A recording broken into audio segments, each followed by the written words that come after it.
एक इंडिकेटर की पूरे ट्रेडर्स कम्युनिटी में बहुत ज़्यादा डिमांड होती है सीखने के लिए। खासकर कोई नया अगर ट्रेडर बनता है तो उसे बिगनर लेवल से सीखना होता है कि भाई ये बॉलिंजर बैंड्स बहुत ज़्यादा यूज़ होते हैं, बट इन्हें यूज़ कैसे किया जाता है, ये होते क्या है। तो आज हमारे साथ बैठे हैं मिस्टर अमित जैन, जो कि एक सेबी रजिस्टर्ड प्रोफेशनल है, जो कि आपको बताने वाले हैं कि आपको किस तरीके से बॉलिंजर बैंड्स को यूज़ करना है। इनफैक्ट आप इससे किस तरीके से पैसा भी बना सकते हैं अगर आप इसे ढंग से यूज़ कर पाए तो। सो शुरू करते हैं Amit ji with your this video. जी, पहले तो हम ये समझ लेते हैं कि बोलिंगर बैंड होता क्या है। बोलिंगर बैंड एक ऐसा इंडिकेटर है जो हमें बाजार का एक्सपेक्टेड वोलेटिलिटी डिफाइन करके देता है। यानी कि अगर बाजार ऊपर जा रहे हैं तो कहाँ पर रुक सकते हैं, और अगर नीचे टूट रहे हैं तो कहाँ तक टूट सकते हैं। लेकिन यहाँ पर एक ग्लिच है, कभी कभी बाजार में एक एक्स्ट्राऑर्डिनरी ब्रेकआउट्स आते हैं जहां पर लोगों के यूजुअली स्टॉप लॉस ट्रिगर होते हैं। दो ही चीज हो सकती है, एक तो कोई बड़ी रैली कैपिटलाइज हो जाए या फिर बाजार में स्टॉप लॉस ट्रिगर हो। तो हम यहाँ पर वो पॉइंट सीखने को और आइडेंटिफाई करने की कोशिश करेंगे कि वो बड़े पॉइंट को कैसे कैपिटलाइज करना है। तो चलिए मैं आप लोगों को ले चलता हूँ अपनी स्क्रीन पर। तो दोस्तों अब हम आ चुके हैं अपने चार्ट पर।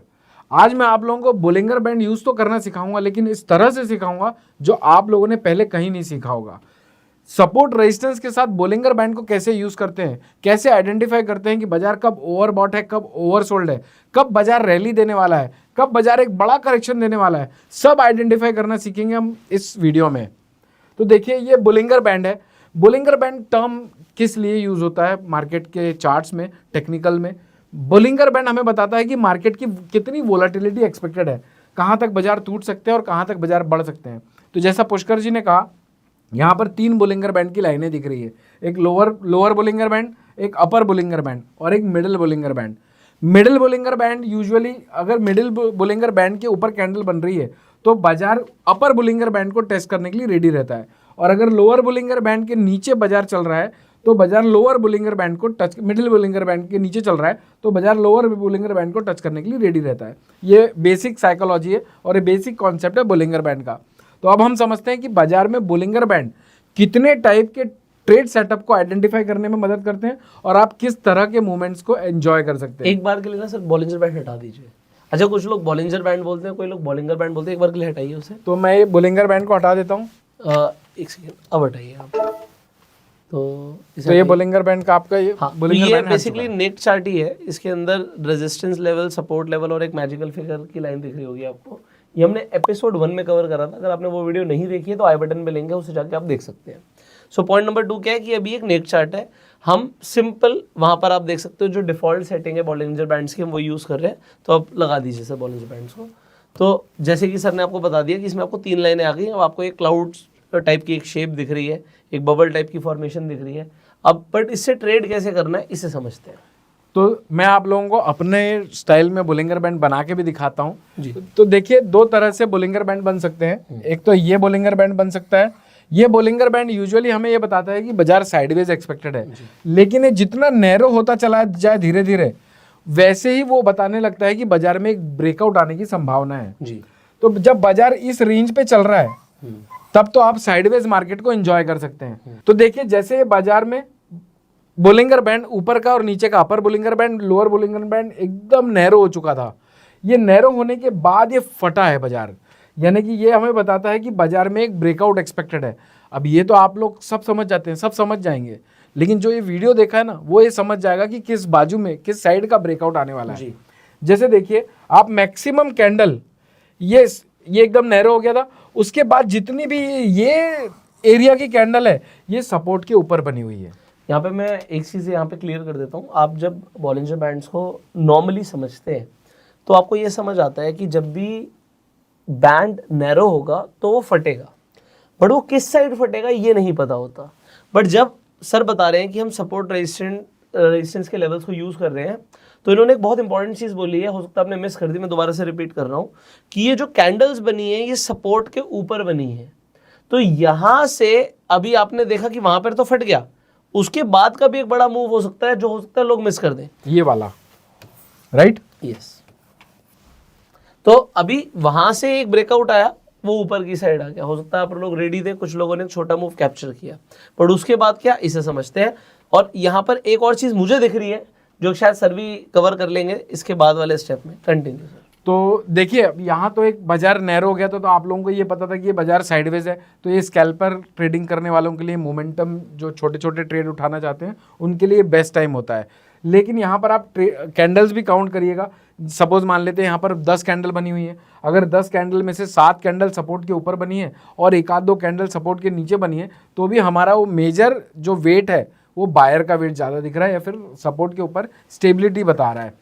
तो ये हमारे को यहाँ से क्लैरिटी मिल गई। एक तो नैरो हो गया था, बाजार साइडवेज था, और उसके बाद किस बाजू में इसका ब्रेकआउट आने वाला था ये भी हमें आइडेंटिफाई हो रहा है कि तो सपोर्ट के ऊपर है तो generally buyers are strong. Yes support के ऊपर है तो आप इस रैली को के लिए पहले ही तैयार थे कि बाजार यहाँ से यहाँ तक जा सकते हैं। तो आपका ये एक स्ट्रैटेजी यहाँ पर ये हो जाता है, ये स्ट्रैटेजी नंबर 1 कि बाजार साइडवेज है, आप लोगों को मोमेंटम एंजॉय करना है। स्ट्रैटेजी नंबर 2, आप इस रैली को कैपिटलाइज कर सकते हैं इस सपोर्ट के ऊपर की स्टेबिलिटी पर। तीसरी स्ट्रैटेजी, ये बोलिंगर बैंड के आसपास बाजार ने ये फॉल दिखाया है, तो यूजुअली जब बाजार नीचे से ऊपर आ रहे हैं तो कहीं ना कहीं तो एग्जॉस्ट होंगे, प्रॉफिट बुकिंग आएगी, ट्रेंड रिवर्सल होगा, कुछ भी हो सकता है बाजार में। तो आप इस अपर बोलिंगर बैंड के आसपास जब एक बड़ी कैंडल बन चुकी है और उसके बाद इस कैंडल की टॉप को नेक्स्ट कैंडल ने अभी तक तोड़ा नहीं है, तो यहां से आप सेलिंग इनिशिएट कर सकते थे। इस पॉइंट से आप बाजार देखिए आज कहां पर है, यानी इसके ऊपर के स्टॉप लॉस से आपने पोजीशन बिल्टअप करी शॉर्ट की 44,600 के 650 के आसपास और 44,250 के आसपास का लो पोस्ट कर चुकी है जी। इसके ऊपर के स्टॉप लॉस से। तो ये स्ट्रैटेजी नंबर 3 बनाती है हमारी बोलिंगर बैंड की थ्योरी। चौथी भी एक है जो अभी हमारी बैक स्टेज बात हो रही थी पुष्कर जी के साथ, पुष्कर जी को भी वो स्ट्रैटेजी बहुत अच्छी लगती है, आई होप आप सभी को भी अच्छी लगेगी। कभी कभी क्या होता है, बाजार के बोलिंगर बैंड के बाहर एक कैंडल की फॉर्मेशन हो जाती है, हम उसका भी एग्जांपल दिखाने एक तो मुझे यहीं पर दिख रहा था, फिर वो डेली टाइम फ्रेम पर ले लेंगे। यहाँ पर मैं ही दिखा देता हूँ, बहुत छोटा सा एग्जांपल यहाँ पर दिख रहा है। तो बेसिकली होता क्या है कि अगर एक एग्जांपल यहाँ पर आप देखिए, ये जो ग्रीन कैंडल है और उसकी भी अगली कैंडल जो है, ये दोनों बाहर बनी हुई है। Exactly. जब भी आपको बॉलिंजर बैंड के बाहर कोई कैंडल दिखे तो बस आप अलर्ट हो जाइए कि उसके बाद अलर्ट मतलब कि वहां से दोबारा से बाउंस बैक अंदर की तरफ होगा। तो अगर ये नीचे बनती कैंडल तो हम ऊपर के लिए अलर्ट हो जाते हैं, और ये ऊपर बनी है तो हम नीचे के लिए अलर्ट हो गए। और उसके बाद एक छोटा सा आपने देखा कि एक छोटा सा यहाँ से सेलिंग नीचे आई है। Yes. अब अगर इसे हम डेली टाइम फ्रेम पर डेली में अगर ये मिल जाए Yes, yes. तो ये समझ जाइए सोने पे सुहागा है जी। तो जो मैं अभी आप लोगों को बता रहा था फोर्थ स्ट्रैटेजी, ये तो एकदम सोने पे सुहागा है। मैंने तो इसको फेल होते हुए कभी नहीं देखा है, लेकिन कंप्लायंस की इशू की वजह से फिर भी कहूंगा 70 to 80% ये काम करती है। क्या पुष्कर जी सही है ना? नहीं, एक्चुअली करती 70-80% है, बट हम जब जनरली बड़े टाइम फ्रेम्स पर देखते हैं, लोग छोटे टाइम फ्रेम पर देखते हैं, तो छोटे टाइम फ्रेम पर कभी कभी फेल भी हो जाती है, ऐसा नहीं होगी। जी। छोटे टाइम फ्रेम पर शायद फेल हो सकती है, होने के चांसेस ज्यादा होते हैं। और ऐसा नहीं कि बड़े टाइम फ्रेम में कभी फेल नहीं होगी, बट यस ये है कि एक्यूरेसी काफी ज्यादा है, 80% प्लस एक्यूरेसी बोलना गलत नहीं रहेगा। यस, फिर भी एक और पॉइंट मैं ऐड करना चाहूंगा ये यहाँ पर कि अगर ये कैंडल कभी आप लोगों को फ्राइडे क्लोजिंग पर ऐसा संभावनाएं बताए कि भाई मैं मान लीजिए बाजार, अभी तो मुझे एग्जैक्ट डेट नहीं मालूम इस कैंडल की, लेकिन अगर ये कैंडल फ्राइडे को, हाँ बोलिए आप। अभी हमें क्या होता है जब हम एक्सपर्ट हो जाते हैं तो हम आगे की भी चीजों को प्रिटेंड करने लगते हैं कि बाजार मोस्ट लाइकली ऐसा होने वाला है। ये है 26 तारीख से, 26 को थर्सडे था सर, 26 तारीख को थर्सडे था, तो ये वैलिड है। यानी अगर ये फ्राइडे रहता जी तो हमें इससे थोड़ा सा नजरअंदाज करना चाहिए। क्यों कह रहा हूँ उसके पीछे भी लॉजिक देता हूँ, क्योंकि ये तो बाजार की कैंडल्स रुकी हैं, लेकिन ये टाइमली चल रहे हैं, ये स्टैंडर्ड डेविएशन पे चलते हैं, ये टाइम के साथ ट्रेवल करते हैं। तो ये फ्राइडे को अगर होता है तो सैटरडे संडे 2 दिन का टाइम मिल जाता है और ये बोलिंगर बैंड यहाँ ट्रेवल करके आ जाता है। लेकिन अगर ये फ्राइडे को छोड़कर किसी भी दिन में हो तो ये 80% टाइम बाजार ओवरसोल्ड टेरिटरी में मैं जा चुका हूँ, ये बताता है। और उसके साक्षात एग्जाम्पल मुझे रिसेंटली दिख गया है। या आप ये देखिए इस कैंडल को, ये कैंडल पूरी बाहर है, पूरी बाहर है, टच नहीं हो रही, एक बार भी यानी इसने बोलिंगर बैंड को टच ही नहीं किया। तो ये मोस्टली ये बताता है कि बाजार नेक्स्ट टाइम इन्हें दूसरे दिन या फिर अगले ट्रेडिंग सेशन में ये बाजार बोलिंगर बैंड के अंदर आ जाएगा। ये ओवरसोल्ड टेरिटरी बता दिया। तो मुझे ऐसा लगता है कि यहाँ पर अगर आप फुल कैपेसिटी से भी काम करेंगे, फुल कैपेसिटी से भी ट्रेड लेंगे, तो भी हाथ से होने की संभावना 80% तो नहीं रहेगी। तो बाजार अगर यहाँ पर आपने कोई पोजीशन बिल्टअप की बाय की, हालांकि मुझे पता है कि इस जोन पर जब बाजार गिरता है और 3 बार आप गिरती हुई कैंडल्स बड़ी बड़ी देख रहे हो तो डर लगता है। दूसरा, जब बाजार ऐसे गिरते हैं तो मार्केट में न्यूज जरूर होती है कि कोई ना कोई नेगेटिव न्यूज़ रहेगी, उसी को बाजार ये रिएक्ट कर रहा है। तो उस न्यूज़ को देखकर प्लस ये 3 कैंडल को देखकर प्लस सब जगह मीडिया सुन के, सोशल मीडिया पढ़कर आप लोग एकदम डरे हुए रहते हो। तो भी आप यहाँ पर इस सिचुएशन में जब आप कोई पोजीशन उठाते हैं तो मुझे ऐसा लगता है कि लॉस होने की संभावनाएं तो कम रहती हैं, फिर भी अपने रिस्क मैनेज करके चलिएगा। अनाप शनाप ऐसा नहीं कि आपकी 10 लॉट लेने की कैपेसिटी है और आपने 50 लॉट ले लिया। अब पॉइंट यहाँ पर ये है कि बस हम इतनी सी पॉइंट बोल रहे हैं, ये हम ये नहीं बोल रहे कि बहुत बड़ी रैली आ जाएगी।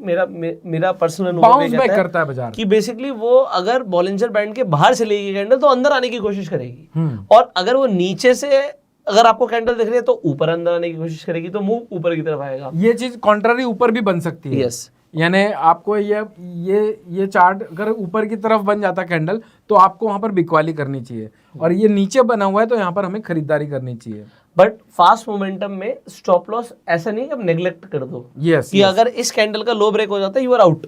यस, अगर इस कैंडल का लो ब्रेक हो जाता है, मान लेते हैं कि आपने यहाँ पर कोई पोजीशन बनाई, इस कैंडल का लो लिया, और भी मैं आप लोगों को एक चीज़ बताना चाहूँगा कि अगर कभी देखकर समझ ही नहीं आता कि स्टॉप लॉस किधर रखें, क्योंकि यहाँ तो खाई दिख रही है वो दिन के लिए, तो भी आप 0.50% के आसपास का स्टॉप लॉस दिमाग में रखें और उसको मेंटेन करें। राइट। तो आप यहाँ देखिए 42,000 से ऑलमोस्ट हमें पुल बैक मिला 43,400 का, 1400 पॉइंट बैंक निफ्टी में। वाव वाला डे हो जाता, यानी लाव माल वाला दिन हो जाता। ये लाव माल यानी हमारी टर्मिनोलॉजी में जब बहुत बड़ा प्रॉफिट हो जाता है हम उसे सिर्फ ग्रीट करने के लिए कहते हैं लाव माल। राइट। तो यहाँ पर बट ये एक दिन में नहीं हो, ये एक दिन की एक कैंडल है, आप लोगों को बता दें। ये यस, 1 डे कैंडल है, आपको 2-4 दिन लग जाएंगे इस तरह की मूवमेंट को कैपिटलाइज करने के लिए। तो ये स्ट्रैटेजी नंबर 4 है जो कि बेस्ड ऑन बोलिंगर बैंड है।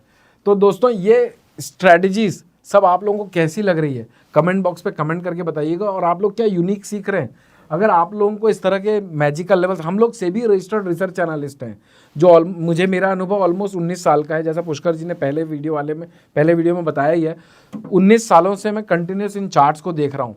ऑलमोस्ट मैंने 15-18 साल 14 से 15 घंटे दिन में चार्ट्स देखे हुए हैं, एनालाइज किया हुआ है, उसके क्रैक्स निकाले हुए हैं, ऑब्जर्व किए हुए हैं, जो कंक्लूजन आप लोगों तक पहुंचाने की कोशिश कर रहा हूं। इन लेवल्स को अगर आप लोगों को लेना है, हमारी रिसर्च एडवाइजरी लेनी है, ऑलमोस्ट 15,000 प्लस क्लाइंट्स को हम लोग सर्व करते हैं।